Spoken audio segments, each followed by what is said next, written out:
কি ভাবছো এত ফল কেটেছি কেন? কেটেছি এই দেখো রিয়েল ফ্রুট কেক বানাবো বলে।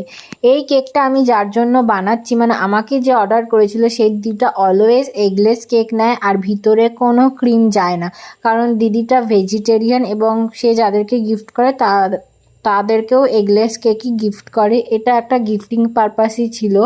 তো সেই যার জন্য গিফট করেছে সেও আমার স্টুডেন্ট ছিল, সে আমার থেকেই কেকের ক্লাস করেছিল। তো এই দেখো এই কেকটা যেটা বানাচ্ছি এটা পুরো রিয়েল ফ্রুট, ভিতরে এক ফোঁটাও ক্রিম নেই, এক ফোঁটাও, কিন্তু বাইরে থেকে দেখে সেটা বোঝা যাচ্ছে না।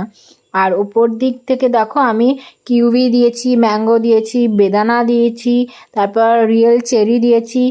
আর নিচটাও সেরকমভাবেই ডেকোরেট করেছি। এই সাদার ওপর এই নানান কালারগুলো দেওয়াতে আরও ফুটে উঠেছে।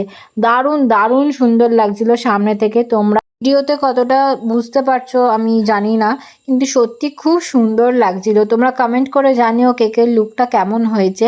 আর যারা দেখছো তারা প্লিজ একটু লাইক অ্যান্ড কমেন্ট করো। Thanks for watching. এটা কিন্তু ছিল 2 পাউন্ডের কেক।